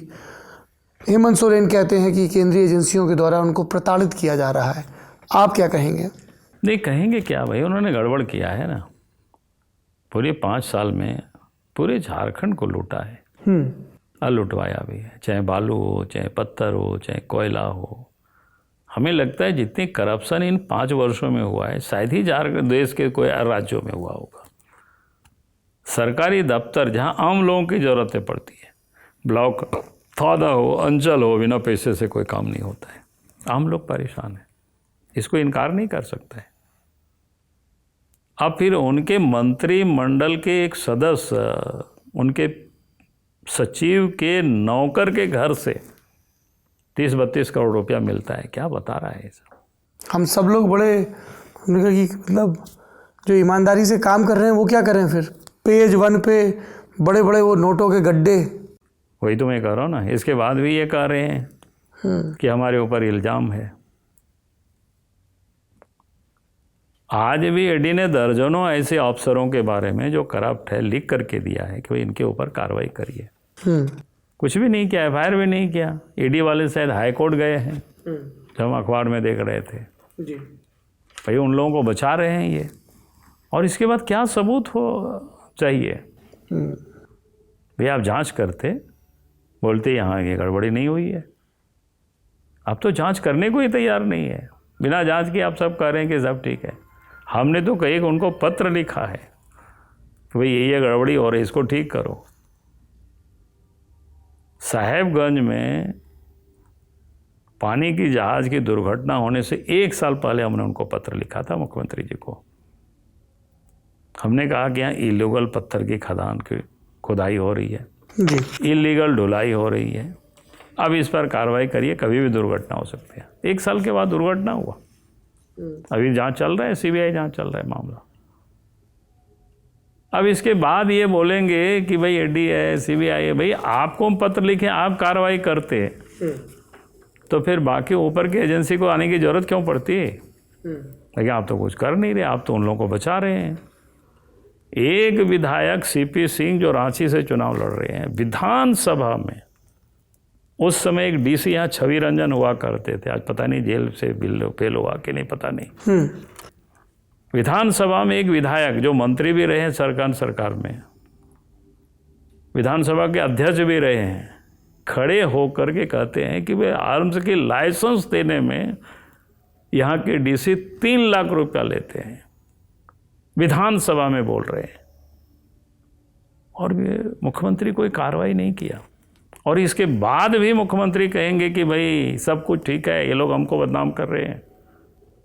अगर हम मुख्यमंत्री रहते तो उसी दिन हम बाहर निकलते और DG को बुलाते, चीफ सेक्रेटरी को बुलाते, होम सेक्रेटरी को बुलाते और कहते कि तुरंत जांच करो और शाम तक और रिपोर्ट दो। अगर दोषी होते तो उस DC के ऊपर FIR भी करते, सस्पेंड भी करते, गिरफ्तार भी करते। लेकिन कुछ नहीं किया साहब। और इसके बाद आप कह रहे हैं करप्शन। यहाँ की ब्यूरोक्रेसी को लेकर भी बड़ी शिकायतें सुनने में आती हैं। आपकी क्या राय है झारखंड की ब्यूरोक्रेसी के बारे में? देखिए, ब्यूरोक्रेसी से तो आप जैसे काम लेंगे, लेकिन थोड़ा टूल की तरह ये उपयोग करते हैं, वसूली में लगा रखे हैं। कल मैं राज्य के चीफ सेक्रेटरी से बात किया हूँ, एक शहर के डीसी के बारे में मेरे पास कंप्लेन आई कि 8-10 व्यापारियों को कहा कि 3-3 करोड़ रुपया दीजिए, चुनाव में सरकार को देना है। मैं शहर का नाम नहीं ले रहा हूँ और डीसी का नाम नहीं ले रहा हूँ, चीफ सेक्रेटरी को मैंने बताया रात में कल। पर दर्शक अंदाजा लगा सकते हैं कि किस इंडस्ट्रियल शहर में। अब कहीं से लोग लगावे, मैं उसके बारे में नहीं कह सकता। आपने चुनाव आयोग को शिकायत की? नहीं, चुनाव आयोग को नहीं, क्योंकि मौखिक लोगों ने हमको बताया था। तो हमने चीफ सेक्रेटरी को फर्स्ट हैंड कल रात में मैंने टेलीफोन करके, वो भी 10-11 बजे रात को जानकारी मिली, तो हमने कहा कि इसको ठीक करिए। आप अपने रिस्पांस में साहिबगंज का जिक्र कर रहे थे। साहिबगंज का इलाका हो, उसके आसपास के इलाके, वहाँ की डेमोग्राफी के चेंज को लेकर भी आप लोग मुखर हैं। क्या है मामला सर? देखिए, डेमोग्राफी तो पूरे झारखंड के ही बदला है, और उसमें सबसे अधिक जो प्रभावित हुए हैं वह आदिवासी समाज के लोग हुए। कब से बदल रहा है ये? बदला है, पहले से ही बदला है, लेकिन अब जिसको बोलते हैं ना, सर से पानी जब ऊपर जाने लगता है तो आदमी को समझ में आता है। झारखंड में जो 1951 में आज़ादी के बाद जो पहला सेंसस हुआ, उस समय जो ट्राइबल की पॉपुलेशन थी पूरे झारखंड में, और 2011 में जो अंतिम सर्वे हुआ, उसके बाद तो फिर हो नहीं पाया कोरोना के कारण, तो पूरे झारखंड में 10% की कमी आई है ट्राइबल की पॉपुलेशन में। संथाल परगना में 16% की कमी आई है। तो सीधा वो इसलिए प्रभावित होते हैं क्योंकि उनको आबादी के अनुपात में लोकसभा में सीटें उनको मिली हुई है, विधानसभा में सीटें उनके लिए आरक्षित है, सरकारी सेवाओं में उनके लिए आरक्षित है। अगर 2021 में या 23-24 में सर्वे हो जाएगी, उसके बाद उनकी पॉपुलेशन कम हो गया और उसके अनुपात में होगा, तो लोकसभा सीटें भी उनकी घटेगी, विधानसभा की सीटें भी उनकी घटेगी, और सरकारी सेवाओं में भी सीटें घटेगी। तो इसलिए हमने बार बार मुख्यमंत्री जी से कहा कि भाई SIT गठित करके, चिंता का विषय है आदिवासी समाज इतनी कम होना, और उसमें भी जो सनातनियों की आबादी तो ऑल ओवर झारखंड में कम हुई है, 2-3% की, बड़ी नहीं है। संथाल परगना में आज़ादी के 60 वर्षों में मात्र 3% की आबादी ट्राइबल की आदि सनातनियों की बढ़ी है। बाकी किसकी बढ़ी है? मुसलमानों की बढ़ी। तो मुसलमानों के बढ़ने का कारण क्या है? क्योंकि बंगाल झारखंड से सटा हुआ है, बंगाल बांग्लादेश से सटा हुआ है, उधर से जो प्रवेश करते हैं, घुसपैठ करते हैं धीरे धीरे, फिर वो नागरिक बनते हैं, वोटर लिस्ट में नाम आ जाता है, राशन कार्ड बनाते हैं, घर द्वार जमीन लेते हैं, बनाते हैं। अब ये उनके लिए संकट है, सबके लिए ही है, लेकिन हमने कहा कि पहला जो चोट उनके ऊपर हो रहा है। आज 10-12 ट्राइबल लड़की जो मुस्लिम लड़कों से शादी की आज मुखिया बन गए हैं, जिला परिषद के अध्यक्ष बन गए साहिबगंज में। अब ट्राइबल को चिंता हो रही है, भाई अगर इसी रफ्तार से इसकी आबादी बढ़ती रही और हमारी आबादी घटती रही तो कल होकर के लोकसभा भी रिजर्व तो रहेगी, लेकिन हम बन नहीं पाएंगे। विधानसभा की सीटें जो रिजर्व रहेगी वो भी बन नहीं पाएंगे।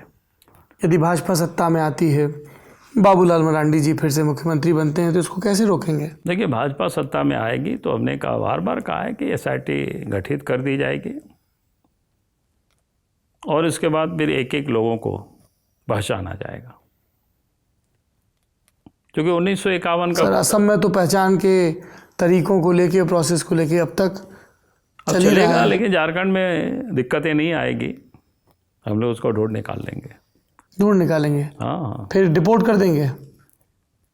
2 ही रास्ता है, तो डिपोर्ट करना, नहीं तो फिर उनके लिए अलग से, हम लोग देहात में बोलते हैं, कंजी हाउस बना करके रख देना उसको।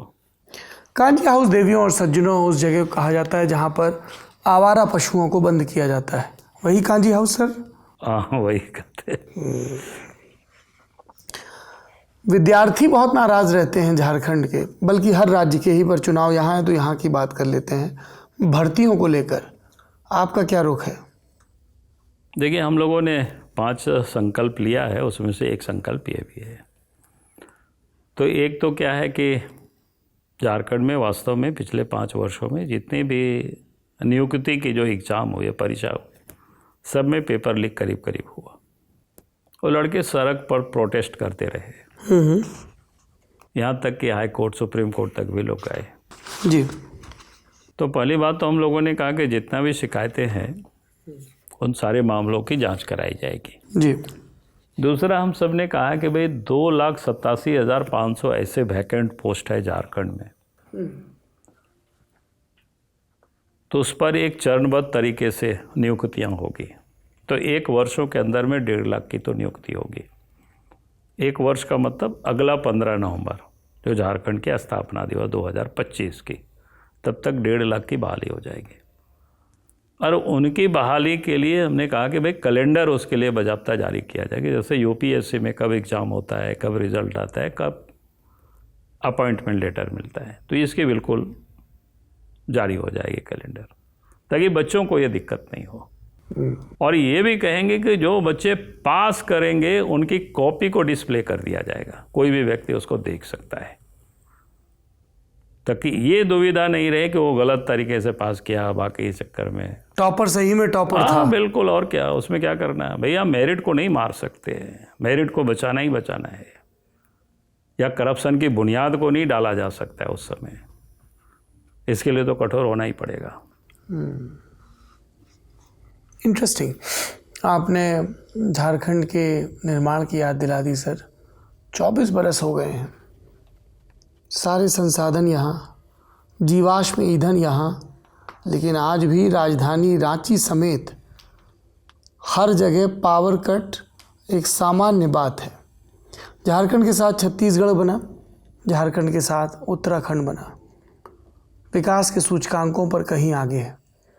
झारखंड आने से पहले मैं राज्यसभा के उपसभापति और प्रखर संपादक रहे हरिवंश जी का एक लेख पढ़ रहा था, जिसमें बाकायदा सांख्यिकी के ज़रिए बताया गया कि किस तरह से अलग अलग मुख्यमंत्री रहे, आप भी रहे, अर्जुन मुंडा जी भी रहे, हेमंत सोरेन रहे, शिबू सोरेन रहे, लंबा रघुवर दास जी रहे 5 साल। बिजली के मामले में बिहार कितना पीछे था, कितना आगे हो गया है।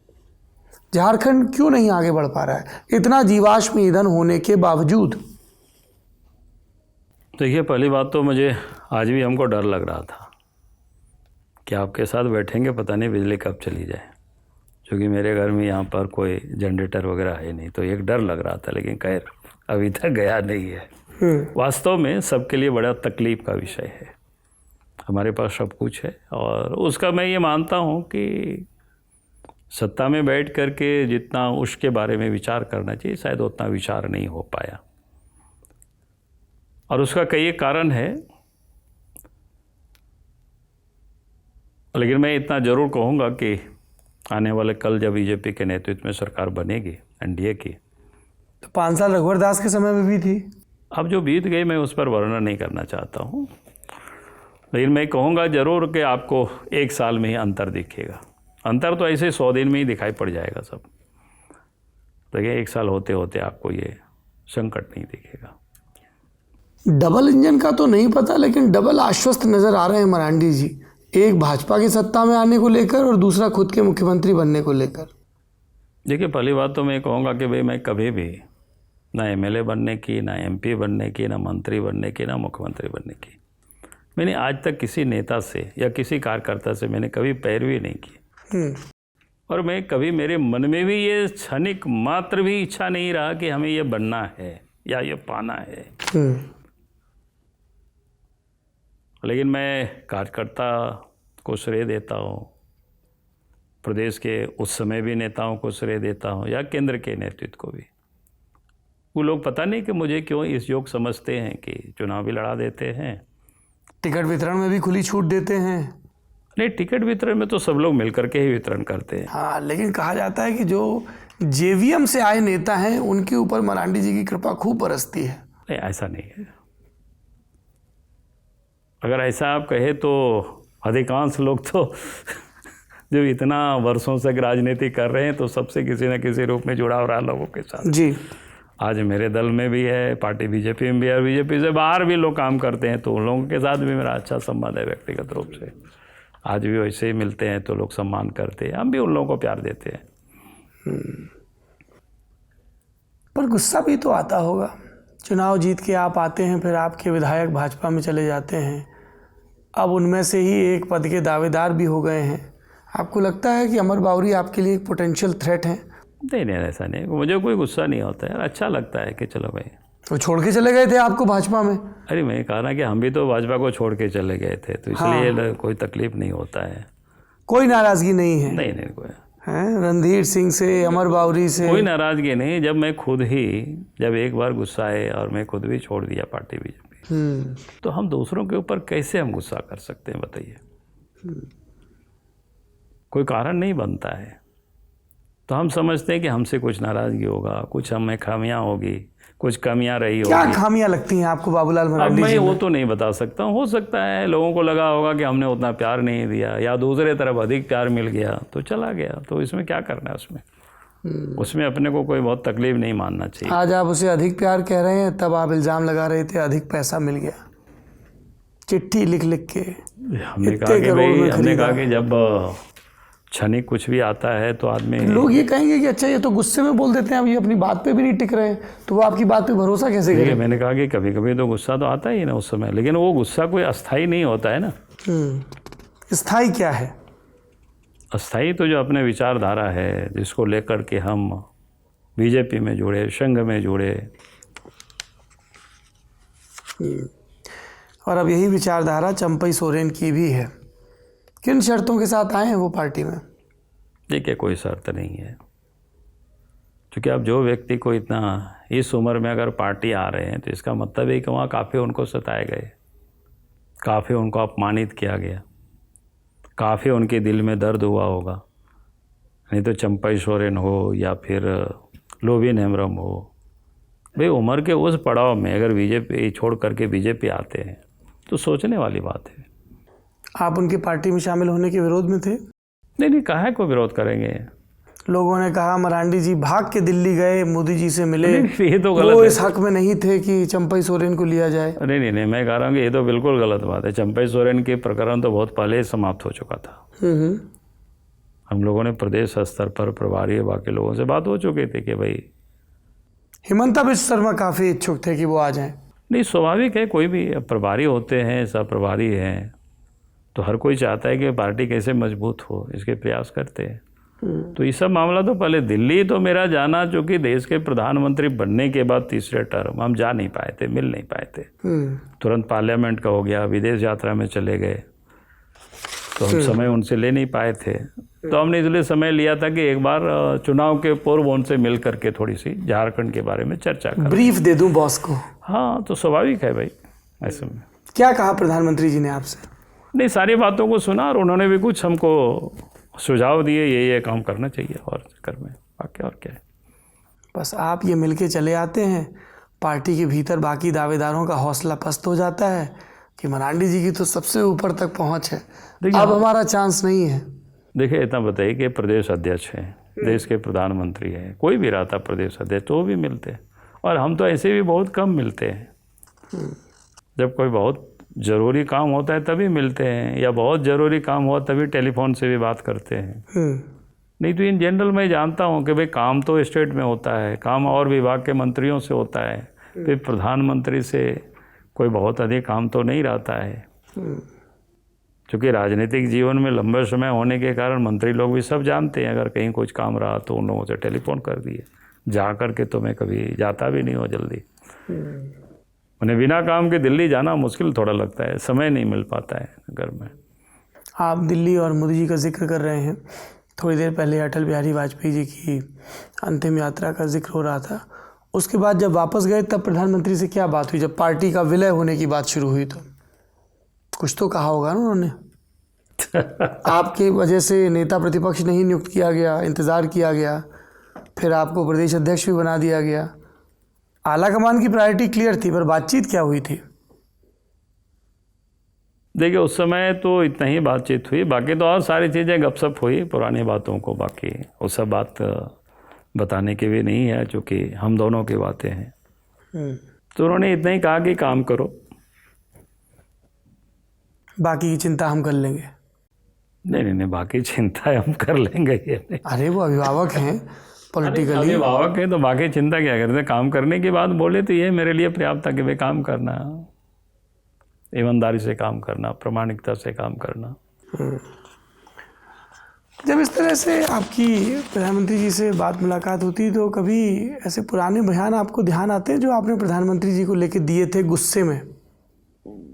नहीं संभले तो कटोरा थमा देगी मोदी सरकार, भीख मांगने को भी पकौड़ा मांगने की तरह रोजगार घोषित कर देगी। देखिए, हमने कहा कि जब अलग से लड़ते हैं तो कुछ ना कुछ बोलते रहते हैं आदमी, और उस समय का विषय होगा, कोई वाक्य रहा होगा, तो इसलिए आज की तारीख में वो सब का कोई प्रासंगिक नहीं होता है ना। जब यहाँ के पुराने पत्रकारों से, नौकरशाहों से बात की, पुराने राज्य बनने के दौरान के, तो सबने कहा कि बाबूलाल मरांडी जी की व्यक्तिगत ईमानदारी को लेके तो मुतमईन रहा जा सकता है, निश्चिंत रहा जा सकता है। इस तरह की बात उन्होंने कही आपके पिछले दौर को लेके। फिस्कल प्रूडेंस, इन सब को लेके भी चर्चा हुई। राज्य किस स्थिति में है, भाजपा की सरकार हो, जेएमएम की सरकार हो, वो सारे इंडिकेटर्स दिख रहे हैं जो अच्छे नहीं हैं। इन सब के बीच हेमंत सोरेन और भाजपा के बीच अब ये प्रतिस्पर्धा चल रही है कि कैसे वोटर को ज़्यादा से ज़्यादा आर्थिक लाभ पहुंचाया जाए। वो महिलाओं को 1000 रुपये देते हैं, बीजेपी ऐलान कर देती है गोगो दीदी स्कीम की हम इतना देंगे, फिर वो ऐलान कर देते हैं हम इतना नहीं इतना देंगे। चाहे झारखंड हो, चाहे महाराष्ट्र हो, चाहे छत्तीसगढ़, मध्य प्रदेश, हिमाचल प्रदेश, सब जगह ये डायरेक्ट कैश ट्रांसफ़र। आप इसको ठीक मानते हैं राज्य के वित्तीय स्थिति और वित्तीय अनुशासन को देखते हुए? देखिए, पहली बात तो मैं कहूँगा कि हम लोगों ने वित्तीय स्थिति को देख करके ही सारे घोषणाएं की है, और फिर जो राज्य पिछड़ा हुआ रहता है, जहाँ पर अगर आप देखें कि राज्य में सबसे अधिक कुपोषण की शिकायत तो आपको झारखंड में मिलेगी जी। तो अगर हमें लोगों की स्वास्थ्य या बाकी सारी चीज़ों को ठीक करना, तो फिर हमें कुछ वर्षों तक लोगों को सपोर्ट हमें देना ही पड़ेगा। और इसलिए हम लोगों ने इस योजना की घोषणा की, गोगो दीदी योजना की। वास्तव में गरीबी है। अगर आज आप देखें झारखंड में, हमें लगता है जितना अधिक गरीबी है, झारखंड और बिहार चूँकि एक साथ अलग हुआ था तो दोनों की आपको स्थिति समान दिखेगा उसमें से। तो इसलिए इसको हम लोगों ने पूरा जोड़ घटाव करके ही किया है कि भाई कोई बोझ निश्चित रूप से पड़ता है, लेकिन हमें लगता है अगर कोई व्यक्ति बीमार हो जी तो उनके लिए थोड़ा दूध की भी जुगाड़ करना ही पड़ेगा, हेल्थ को थोड़ा ठीक करने के लिए थोड़ा फल की भी जुगाड़ करना पड़ेगा ताकि जल्दी वो स्वास्थ्य हो जुगाड़ जाए। के लिए पैसा कहाँ से आएगा? कर्ज लेगा राज्य? नहीं, कर्ज नहीं लेगा, क्योंकि झारखंड में उतनी संसाधन को जुटाया जा सकता है कुछ केंद्र सरकार से, बाकी सब मिला जुला करके तो उतना हो जाएगी। पलायन कैसे रोकेंगे? देखिए, सारे सांख्यिकी डेटा यही बताते हैं। नहीं, मैं आपने ठीक कहा कि अचानक तो प्लान नहीं रुकेगा। अगर मैं आज कहूँ कि सरकार बने 100 दिन में रुक जाएगा तो शायद ये अधिक हो जाएगी। लेकिन मैं ये मानता हूँ कि रोज़गार के लिए मेरा जो अपना मानना है, और मैं उसी बुनियाद पर काम भी करता हूँ और मैं लोगों से कहता भी हूँ, कानून व्यवस्था कॉमावेश आज के तारीख में ठीक ठाक हो गया है कि वैसा नहीं है जो पहले कभी था, झारखंड बनने के पूर्व या झारखंड बनने के तुरंत बाद जब हम राज्य के सीएम बने थे। आज तो स्थिति सामान्य है, आप आराम से गिरिडीह भी जा सकते हैं, इस समय धनबाद भी जा सकते हैं, पलामू भी जा सकते हैं। एक समय ऐसा था कि रांची से आप पलामू रात में नहीं जा सकते थे, चतरा नहीं जा सकते थे, गिरिडीह नहीं जा सकते थे, गिरिडीह से धनबाद नहीं जा सकते थे। अगर कोई जाते थे रात में लोग तो पुलिस कन्वॉय करके ले जाते थे, सब बसें को रोक करके फिर ले जाते थे। तो आज वो स्थिति नहीं, काफ़ी कुछ परिवर्तन आया। तो मैं कह रहा था कि एक तो कानून व्यवस्था का ठीक होना, और दूसरा इंफ्रास्ट्रक्चर, जो बुनियादी सुविधा जिसकी आपने पहले चर्चा की, सड़क है, बिजली है, पानी है, शिक्षा है, स्वास्थ्य है, इन चीज़ों को ठीक करना। अगर ये सारी चीज़ें ठीक हो जाएगी तो मैं ये मानता हूँ बाकी चीज़ें फिर आने लग जाएगी। अगर अच्छी बिजली रहेगी तो जो छोटे मोटे उद्योग बाहर में जो लोग लगाते हैं, यहाँ भी लोग लगा सकते हैं। जैसे हमारे यहाँ के बहुत सारे लोग मुंबई वगैरह में बैग बनाते हैं, जो हमारे मायका था समाप्त हो गया तो बाहर चले गए, तो मुंबई जाते हैं, मिलते हैं लोगों, क्या करते हो? तो बोला बैग बनाते। हम बोले ये सब बैग तो वहाँ भी बना करके बाहर बेच सकते थे। तो बोलता है कि वहाँ बिजली नहीं है, अच्छे ट्रांसपोर्टिंग की सुविधा नहीं है, अब मोदी जी के राज्य में आप देखें कि सड़कें भी अच्छी बन रही है, ट्रेन की सुविधा भी बहाल हो रही है, हवाई सुविधा भी बढ़ रही है, और बिजली भी ठीक हो गया, सड़क भी ठीक हो गया, कानून व्यवस्था भी ठीक हो गया, बच्चों के पढ़ने की भी अच्छी हो गई। तो यहीं से फिर लोग अच्छे काम कर लेंगे, स्वास्थ्य की भी अच्छी सुविधा। आगे शहर में लोग क्यों बसते हैं? जो वहाँ चिकित्सा की अच्छी सुविधा है, बिजली की अच्छी सुविधा है, तो सोचते हैं कि चलो शहर की ओर जाओ। अगर वो हम दिल्ली के चांदनी चौक जैसे यहाँ भी बिजली गांव में रखने लगेगी, तो फिर जो दिल्ली गए हुए वो यहाँ आकर के उद्योग धंधा लगेंगे। यहाँ तैयार किया हुआ माल सस्ते में होगा, बाहर जाकर बेच लेगा आराम से। तो मुझे लगता है 1-2 साल में स्थिति आपको परिवर्तन दिखेगा, और 5 साल आते आते बाहर जो प्लान किया है वो झारखंड आएंगे, झारखंड में उद्योग धंधे भी लगेंगे, ये मेरा पूर्ण विश्वास है। आपने इस सवाल की शुरुआत लॉ एंड ऑर्डर से की थी। मुझे 27 अक्टूबर 2007 में गिरिडीह में हुई घटना याद आ गई। चिलकारी गांव में हुई थी। हाँ, चिलकारी कांड। क्या हुआ था सर? उस समय एक मेला नहीं कहते, यात्रा का ऐसे कार्यक्रम होता है ट्राइबल के बीच में, उसी कार्यक्रम में लोग गए हुए थे। मेरा बेटा भी गया हुआ था, मेरा भाई भी गया हुआ था, और फिर उन लोगों के साथी भी लोग थे। तो उस समय उग्रवादी लोग हमला कर दिया था, भाई के ऊपर टारगेट किया हुआ था। तो भाई तो बच निकले उस समय, लेकिन बाकी जो 19 लोगों की हत्या हो गई थी उसमें से, जिसमें आपके जवान पुत्र अनूप मरांडी हाँ, भी शामिल थे। ऐसा मैंने मेरे बेटे के साथ और 18 लोगों की, मैंने कुल 19 लोगों की हत्या हो गई थी। नक्सलियों ने की थी। नक्सलियों ने किए थे। राज्य में अभी क्या स्थिति है नक्सलवाद की? अब राज्य में स्थिति काफ़ी हद तक मैं कह सकता हूँ कंट्रोल में है। अब आगे बढ़ेगा ऐसा मुझे नहीं लगता है। अब हम लोगों को बड़ा आश्चर्य लगा जब इस प्रकरण में, नक्सलियों के इस हमले में जिसमें 19 लोग मारे गए थे, अदालत ने 4 अभियुक्तों को सज़ा सुनाई, तो आपकी टिप्पणी आई कि अदालत का फैसला काफ़ी कठोर है। नहीं, चूँकि मैं ये मानता हूँ कि ये लोग तो इंस्ट्रूमेंट थे, जो लोग संचालन करते हैं। हम जब तक उनको नहीं मारेंगे तो ये 4 लोगों को फांसी देने से कुछ नहीं हो सकता था, और 4 लोग पैदा होंगे। इसलिए हमें उस जड़ तक जाना होगा, हमें उसको ढूंढ निकालना होगा, उसको हमको खोज निकालना होगा।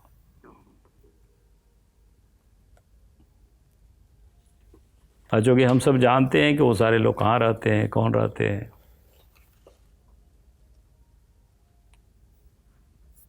जो उनको कौन पोषण करते हैं। तो हमारा कहना है कि भाई ऐसे लोगों को टारगेट करो, बात खत्म है। नहीं, एक नेता के तौर पे आपका ये बयान बड़ा सदा हुआ लगता है, लेकिन एक बाप जिसने बेटे को खोया है। नहीं, हम तो एक ही खोए ना। तो ये 19 बाप ने भी तो 19 बेटे को, 18 बाप ने भी तो 18 बेटे खोए। वो तो एक साथ की घटना है। अगर झारखंड में उस समय देखेंगे तो कई घटनाएं ऐसी हुई है, बड़े बड़े घटनाएं हुई। ठीक है, आपने सर इतना समय दिया, एक लंबी बातचीत चुनावी प्रचार के बीच में। बहुत बहुत धन्यवाद, बहुत बहुत शुभकामनाएं। चलिए, बहुत बहुत धन्यवाद। जमघट में आज के लिए इतना ही। इस पूरी बातचीत के बारे में आपकी क्या राय है, कमेंट बॉक्स में ज़रूर बताइए। संवाद का सिलसिला चलता रहेगा और चलता रहेगा, जनादेश जानने का सिलसिला। जब मैं आपसे मुखातिब हूँ तब हमारे साथी अभिषेक झारखंड के कमोबेश हर ज़िले की यात्रा करने की कोशिश कर रहे हैं, और हमारे 2 और साथी उदय और सोनल महाराष्ट्र में विदर्भ और कोंकण के इलाकों में हैं, ये जानने के लिए कि इस लोकतंत्र में आपकी आवाज़ को कितने दुरुस्त ढंग से सुना जा रहा है। बने रहिए ललन टॉप की चुनाव यात्रा के साथ।